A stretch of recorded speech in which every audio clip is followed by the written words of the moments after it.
So I was on eBay recently and I looked something up. I'm one of those adult nerds who still likes Star Wars and still likes putting together Lego sets from time to time. In one of those sets I bought more than a decade ago, there was this minifigure. It's a little version of Queen Amidala from Star Wars Episode 1, The Phantom Menace. The set wasn't exactly cheap. I think I paid something like $70 for it. But this minifigure is comprised of just 4 of the over 400 pieces in that set.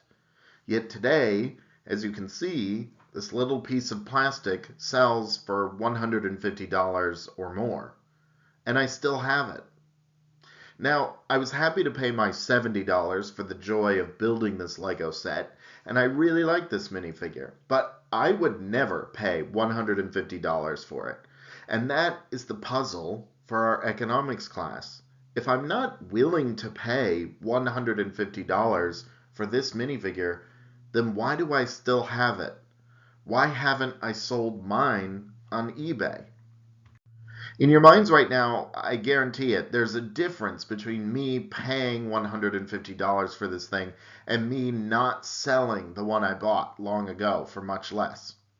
In fact, I bet there's one or two things that you own that you could get a lot of money for, but you prefer to keep, even if you won't buy it again at the current price. But there's only two options here. Option one, I have the minifigure, but I don't have the $150. Or option two, I don't have the minifigure, but I do have the $150. Not selling the minifigure for $150 is equivalent to buying the minifigure for $150. While I'm doing the former, I claim to be not willing to do the latter. This is a conundrum. We call this phenomenon the endowment effect. The endowment effect is our tendency to demand more money to be willing to sell something we own than we're willing to pay to get that item. And it doesn't just apply to precious keepsakes or things we would feel bothered to have to replace. In 1990, two psychologists ran an experiment. They offered people a thermos and asked them how much they would be willing to pay for that thermos, and then sold it to them at that price. People had all different answers, but on average, people paid $2.25 for the thermos. Then they ran the experiment again. This time, instead of asking people how much they would pay for the thermos, they just gave it to them. And then they asked them how much they were willing to accept to sell the thermos back to the researcher. Now the average answer was $5.78. The endowment effect has been replicated in dozens of studies under all sorts of conditions, and it turns out that people's numbers change with the tiniest of conditions, such as setting the thermos out of sight before asking.